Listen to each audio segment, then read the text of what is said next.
लक्ष्मी की सास अपने बेटे को हर समय लक्ष्मी के खिलाफ भड़काती रहती और माँ की बातों में आकर सूरज अक्सर लक्ष्मी से लड़ पड़ता। लक्ष्मी प्रेग्नेंट हुई तो सास को अपनी बहू से जलन होने लगी और जब बच्ची पैदा हुई तो सास ने जलन में छुपकर बच्ची को नाले में फेंक कर मार दिया और लक्ष्मी दुख से रोती रही। एक रात सास ने सपने में अपना अंत देखा तो वो डर गई और लक्ष्मी से माफ़ी मांगने के लिए जैसे ही उसके कमरे में गई, सामने का दृश्य देखकर उसके पैरों के नीचे से ज़मीन निकल गई, क्योंकि एक जोरदार चीख मारकर आशा देवी उठ खड़ी हुई। उसके पूरे शरीर से पसीना निकल रहा था और सांस यूं चल रही थी जैसे वो कितनी दूर से दौड़ती हुई आ रही हो। लेकिन सच्चाई तो ये थी कि वो तो आराम से अपने कमरे में बिस्तर पर लेटी हुई थी। थोड़ी देर पहले उसने सपने में जो दृश्य देखा था उसने उसके होश उड़ा दिए थे। उसका शरीर कांप रहा था। सपने में उसने खुद को आग की एक भट्टी में अंदर उल्टा लटकते देखा था। उसके शरीर पर बड़े बड़े फोड़े निकल रहे थे और चीखने चिल्लाने के बाद भी वो बाहर नहीं निकल पा रही थी, बल्कि एक आवाज़ सुनाई दे रही थी जो कह रही थी लक्ष्मी के साथ किए जाने वाले अत्याचारों के बदले एक दिन वो भी इसी तरह जलकर मरेगी। दृश्य याद आते ही आशा देवी ने डर कर अपने सीने पर हाथ रखा और जल्दी से उठ खड़ी हुई। उसने उन्हें तेज प्यास लग रही थी। पानी का कूलर सामने ही रखा था, लेकिन वो बजाय पानी पीने के कमरे का दरवाज़ा खोलते बाहर निकल गईं। उनके पैरों में चप्पल तक न थी। भागते हुए वो अपनी बहू लक्ष्मी के कमरे के सामने जा खड़ी हुई। उनकी आंखों से आंसू बह रहे थे। उन्हें आग से जलने से बहुत डर लगता था। उन्हें अंदाजा था कि ये जो कुछ सपने में उन्हें नजर आया है ये सब कुछ न सच न बन जाए, क्योंकि 1.5 साल पहले जब वो लक्ष्मी को ब्याह कर अपने घर लाई थी तब से लेकर आज के दिन तक जो कुछ उन्होंने किया था, अगर कोई भी सुन लेता तो कानों पर हाथ रख लेता। उसके बदले में उनके साथ यही हो सकता था। आशा देवी जोर जोर से कपकपाने लगी। नहीं नहीं, मुझे लक्ष्मी से माफ़ी मांगनी चाहिए, उन्होंने सोचा और हाथ बढ़ाकर लक्ष्मी के कमरे का दरवाज़ा खोल दिया। और अगले पल उनके होश उड़ गए, क्योंकि सामने कमरे की लाइट ऑन थी और कमरे का दृश्य साफ नजर आ रहा था। लक्ष्मी सामने बेड पर बैठी थी, मगर जो कुछ वो कर रही थी उसे देखते ही आशा देवी हैरान हो गई। खुले दरवाजे के बाहर वो किसी मिट्टी के ढेर की तरह जमीन पर बैठती चली गईं। उनकी फटी फटी नजरें सामने वाले दृश्य पर जमी थी। आंसू थे कि रुकने का नाम ही नहीं लेते थे। उन्होंने दोनों हाथ अपने होठों पर रखकर अपनी चीखों का गला घोटने की कोशिश की, लेकिन वो नाकाम रही। जमीन पर खुद को घसीटते हुए उन्होंने दीवार के साथ टेक लगाई और घुटनों में मुंह छुपाकर फूट फूट कर रोने लगी। अंदर का दृश्य उनकी बर्दाश्त से बाहर था। आज से 1.5 साल पहले जब सूरज की अच्छी सरकारी नौकरी लगी तो आशा देवी का सर गर्व से ऊंचा हो गया। बिरादरी में कोई लड़का पढ़ा लिखा न था। वो उसे अपनी जागीर समझती थी, लेकिन नौकरी लगते ही जब सूरज ने कहा कि अब वो शादी करना चाहता है तो आशा देवी चौंकी। शादी करने का मतलब था कि एक लड़की आ जाती जो उसके साथ सूरज को बांट लेती। आशा देवी बेचैन सी हो गई, लेकिन बेटे की शादी करना तो ज़रूरी थी, इसलिए उन्होंने आसपास रिश्ता ढूंढना शुरू कर दिया। खूब जांच परख के बाद उन्हें गरीब की बेटी पसंद आई जिसका नाम लक्ष्मी था। वो लड़की पढ़ी लिखी थी और घर गृहस्थी में निपुण थी, सुशील और धार्मिक, दिन में गिनती की 2-4 शब्द बोलती और समय अपनी आंखें नीचे रखती। आशा को वो बहुत पसंद आई। अपने सूरज के लिए वो ऐसी लड़की तो चाहती थी, गाय जैसी। उसने खुशी खुशी शादी की तैयारियां शुरू कर दी। लक्ष्मी को वो ब्याह कर अपने घर लाए तो सूरज बहुत खुश था। लक्ष्मी की सुंदरता देख देख कर वो बेताब हुए जा रहा था। आशा ये सारा दृश्य देख रही थी। उसके अंदर कड़वाहट से घुलने लगी। अपने बेटे को पहली बार वो अपने अलावा किसी और औरत के लिए मचलता हुआ देख रही थी। कमरे में जाने से पहले ही लक्ष्मी को एक जोरदार चक्कर आया और वो आंगन में ही गिर गई। सभी लोग घबराकर आसपास जमा हो गए। अरे अरे, दुल्हन को उठाओ, लगता है थकावट के कारण बेहोश हो गई है। माँ से दूर होने का भी तो दुख है। देखा नहीं था कि कितना फूट फूट कर रो रही थी। माँ के गले लगकर आसपास जमा होती औरतें बोलने लगीं, जबकि आशा को लक्ष्मी का यूं गिरना बहुत बुरा लगा था। सारे के सारे ड्रामे हैं अपना महत्व पैदा करने के। सारा दिन तो बैठी रही है दुल्हन बनकर, भला उसे काहे की थकावट, आशा ने नफरत से सोचा। दूसरे रिश्तेदारों ने ही आगे बढ़कर लक्ष्मी को उठाकर उसे सूरज के कमरे में ले जाकर बिठा दिया। 1-2 बार उसके मुंह पर पानी की छींटे मारे तो उसे होश आ गया, लेकिन उसके सिर में दर्द हो रहा था। वो बेचारी अपना सर पकड़कर बैठ गई। थोड़ा कम बोलने वाली और शर्मीली सी थी, इसलिए किसी को कुछ न बोला। औरतें उसके पास की जमघट लगाकर खड़ी थीं। सूरज लपक कर बाहर गया और जूस का गिलास हाथ में ले आया। ये लो लक्ष्मी, जल्दी से ये जूस पी लो, तुम्हें बहुत कमजोरी हो रही है। सूरज ने जूस का गिलास लक्ष्मी के आगे किया तो आशा जो वहीं बैठी थी उसकी आंखें फटी की फटी रह गईं। इतनी मोहब्बत और इतना प्यार सूरज के स्वर में तो जैसी चीनी घुली हुई थी। लक्ष्मी जूस पीने के लिए मना कर रही थी, मगर सूरज बहुत प्यार से उसके पास बैठकर घूट घूट उसे जूस पिलाने लगा। आशा का रोम रोम सुलगने लगा। आसपास मौजूद औरतें कह रही थीं, कितना प्यार करता है सूरज अपनी नई नवेली दुल्हन से। अरे लक्ष्मी के तो नसीब ही जाग गए। एक एक करके सभी कमरे से जाने लगी। आशा देवी वहीं बैठी थी। अरे माँ, आप भी जाकर अब आराम करें, सुबह बात होती है। उसने आराम से माँ को कहा। आशा देवी तो अभी तक हैरान बैठी जूस का वो गिलास देख रही थी जो लक्ष्मी ने पीकर खाली कर दिया था। ना चाहते हुए भी वो उठ खड़ी हुई। माँ को तो नहीं पूछा जूस का, सुबह से कामों में तो मैं भी लगी हूँ, आशा देवी ने सोचा और नफरत से लक्ष्मी को देखते हुए कमरे से बाहर चली गई, जो अब बेड के साथ टेक लगाए बैठी थी। सूरज ने उठकर कमरे का दरवाजा बंद कर लिया तो आशा देवी को और भी गुस्सा आया। पूरी रात आशा देवी बेचैनी से चारपाई पर करवटें बदलती रही। उन्हें किसी पर सुकून नहीं आ रहा था। सुबह जैसे उजाला फैला वो जल्दी से उठ बैठी। घर में आए हुए मेहमान अभी तक सो रहे थे। वो जल्दी से उठकर सूरज के कमरे तक गए और जोर जोर से दरवाजा बजाने लगी। अंदर लेटी लक्ष्मी ने चौंक कर दरवाजा बजाने की आवाज़ सुनी। सूरज अभी तक सो रहा था। वो लपक कर अपने अपने कपड़े ठीक करती हुई बाहर आई। उसकी आंखों में अभी तक नींद की लाली फैली हुई थी। दरवाज़ा खोलते ही वो चौंकी। बाहर आशा देवी खड़ी थी। क्या हुआ माँ जी, आप इतनी सुबह सुबह, लक्ष्मी ने हैरत से पूछा। तो आशा देवी चमककर बोली, इतने दिन चढ़े तक सोती रहेगी तो लोग सौ सौ बातें बनाएंगे। शादी की पहली सुबह है तुम्हारी, जल्दी से तैयार होकर मेरे कमरे में आकर बैठो। और हाँ, आते समय मेरे लिए नाश्ता बनाती लाना। तुम्हारे घर वाले तो ना जाने कब आएंगे, मुझे भूख लगी है। शरीफ लड़कियों के तेवर नहीं होते जो तुम्हारे हैं, आशा ने चिढ़कर उससे कहा। लक्ष्मी पहले तो हैरान हुई, लेकिन जल्दी से सर हिलाकर वापस अंदर मुड़ गई। आधे घंटे बाद वो कपड़े बदलकर तैयार होकर आशा के कमरे में बैठी थी। नाश्ता बनाकर वो ले आई थी। आशा ने नाश्ता अपने सामने रखा। लक्ष्मी खामोशी से सामने बैठ गई। नाश्ता करते हुए भी आशा लगातार चुभती हुई नजरों से लक्ष्मी को देखती रही। ये लाल लिपस्टिक अपने होठों से हटा दो, मेहमान क्या सोचेंगे, बहुत ही बेशर्म लड़की है, जरा भी शर्म नहीं, आशा ने आदेश दिया। लक्ष्मी ने खामोशी से साड़ी के कोने से अपने होठों को रगड़कर साफ कर दिया। आशा ने उसके खुले बालों की भी चोटियां बनवा दी। वो बात बात पर लक्ष्मी को झुड़कने लगी। लक्ष्मी बेचारी आंसुओं को पीती खामोश से बैठी रही। सूरज उठा तो लक्ष्मी को यूं सादा से हुली में बैठा देखकर हैरान हो गया। कहीं से भी नहीं लग रहा था कि एक दिन की दुल्हन है। माँ उससे कहें कि अच्छे कपड़े पहने और थोड़ा मेकअप तो करे, आशा बोली। उसके दिल को कोई दुख होगा जिसके कारण वो इस हुलिये में बैठी है, मैं क्यों बोलूँ उसे। लक्ष्मी हैरान रह गई। आशा ने तो अपना रंग ही बदल लिया था, जबकि सूरज भी चौंक गया था। दुख, कैसा दुख, क्या ये तुम्हारी शादी पसंद की नहीं थी। सूरज के दिल में फौरन से बाल आ गया। लक्ष्मी सफाइयाँ देने की कोशिश करती, लेकिन उसे तो समझ नहीं आई कि ये हुआ क्या है। वो खामोशी से उठकर बाहर चली गई।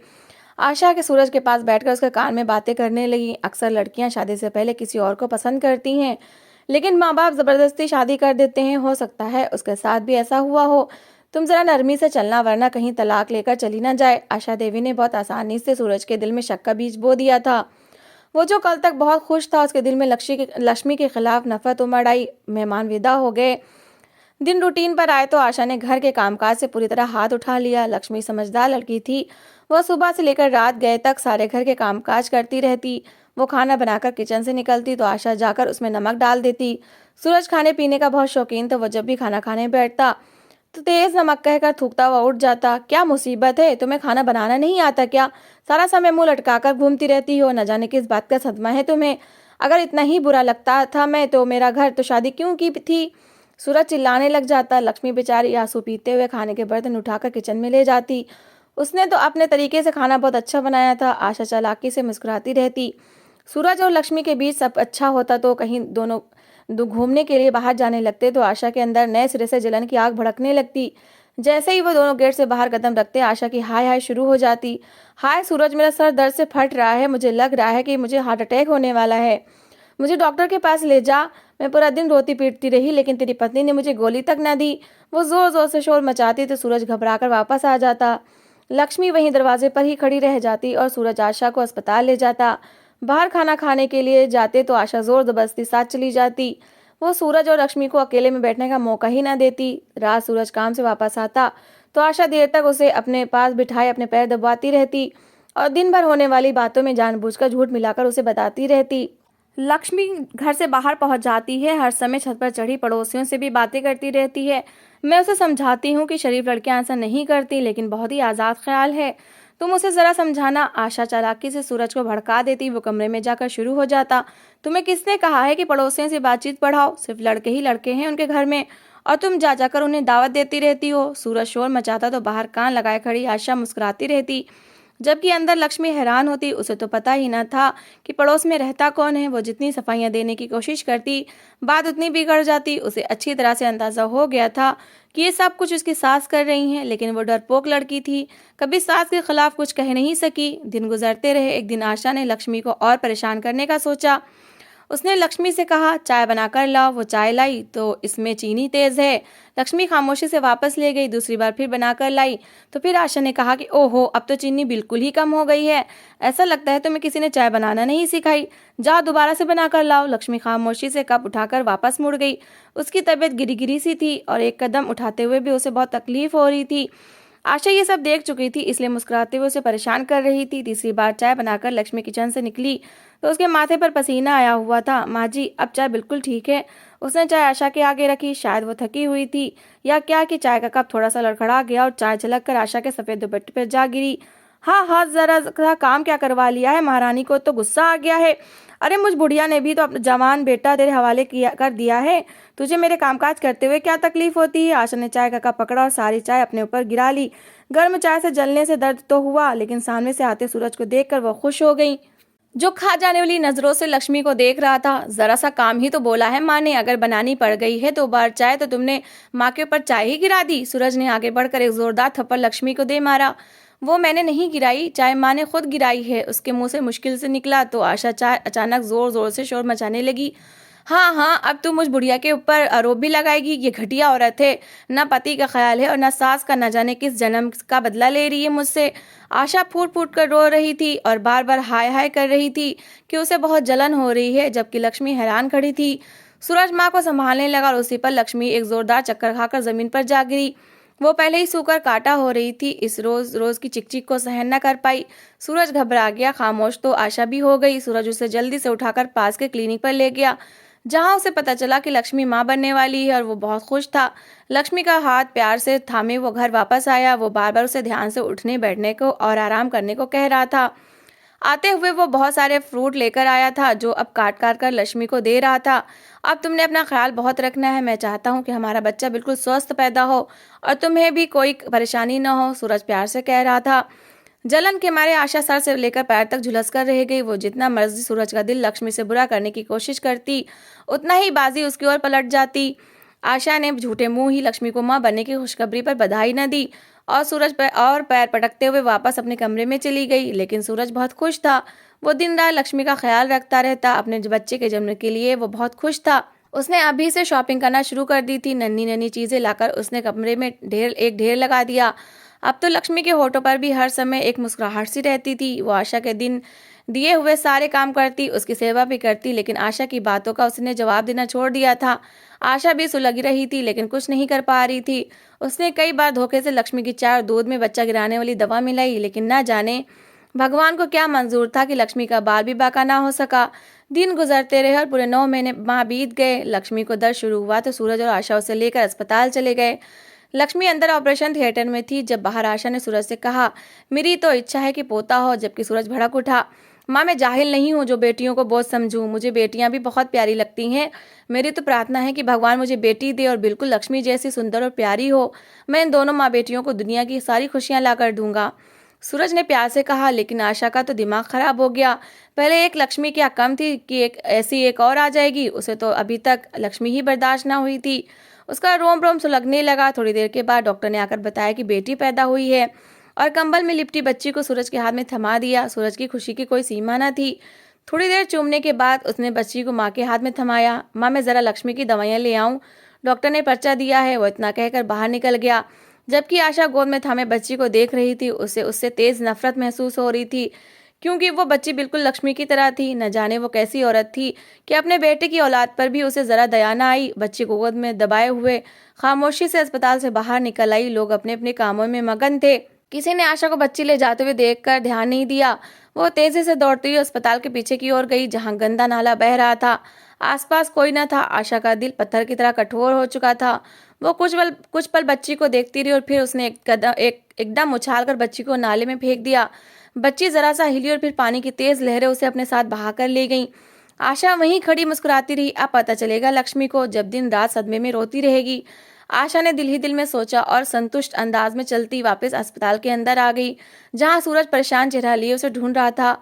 कहाँ चली गई थी माँ? मेरी बेटी कहाँ है? उसने आशा को खाली हाथ देखा तो घबराकर पूछने लगा।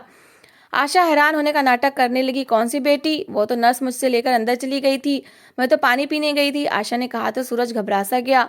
उसने आसपास गुजरने वाली सारी नर्सों से पूछ लिया, लेकिन किसी नर्स को उसकी बेटी का पता न था।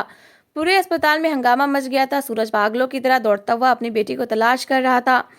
सूरज ने भागकर सारे कमरे में भी देख लिए थे। हर वार्ड और कमरे में घुसकर वो चीखता हुआ अपनी बच्ची को ढूंढ रहा था, लेकिन किसी को उसकी बेटी का पता न था। अंदर लेटी लक्ष्मी तक भी खबर पहुंच चुकी थी। वो भी फूट फूट कर रो रही थी और प्रार्थनाएं कर रही थी कि उसकी बेटी मिल जाए, लेकिन बेटी को ना मिलना था ना मिली। वो एक बहुत बड़ा अस्पताल था, कैमरे तो जगह जगह लगे हुए थे, लेकिन किसी कैमरे में आशा ना आई, क्योंकि वो छोटे छोटे रास्तों से गुजरते हुए अस्पताल के पिछले हिस्से में गई थी। सूरज पागल हो रहा था। अस्पताल के लोगों ने बच्ची के गायब होने की रिपोर्ट लिख तो ली, लेकिन अब क्या हो सकता था। लक्ष्मी की तबीयत रो रोकर बहुत खराब हो चुकी थी। खुद सूरज भी दीवार के साथ बैठा फूट फूट कर रो रहा था और अपना सर दीवार को मार रहा था। सिर्फ एक आशा ही थी जो आराम से खड़ी थी। उसने एक पल के लिए भी जाहिर न होने दिया कि ये सब कुछ उसने किया है। 2 दिन बाद लक्ष्मी की तबीयत थोड़ा ठीक हुई तो उसे अस्पताल से छुट्टी दे दी गई, लेकिन सूरज और लक्ष्मी ऐसे घर वापस आए जैसे कोई मुर्दा वापस आता है। सूरज अब भी जगह जगह पुलिस स्टेशन जाकर बच्ची के गायब होने की रिपोर्ट लिखवाता फिर रहा था, लेकिन बच्ची की ना तो कोई पहचान थी ना ही कोई तस्वीर। वो तो बस कुछ घंटे पहले ही पैदा हुई थी। ऐसे में उसे किस तरह ढूंढा जाता? ना चाहते हुए भी सूरज ने दिल पर पत्थर रख लिया, लेकिन लक्ष्मी तो माँ थी, वो कैसे धैर्य करती। उसके दिन रात रोते हुए गुजरने लगे। उसकी तबीयत कुछ ठीक हुई तो आशा ने उसे दोबारा से घर के कामों का आदेश दे डाला, लेकिन वो जो काम करने लगती घंटों घंटों वहीं खड़े रोती रहती। अपनी बच्ची की याद उसे बेचैन कर देती। वो रो रही होती तो ऊपर से सूरज आ जाता और उसे रोता देखकर वो खुद भी रोने लग जाता। आशा को ये सब कुछ बहुत बहुत बुरा लगता।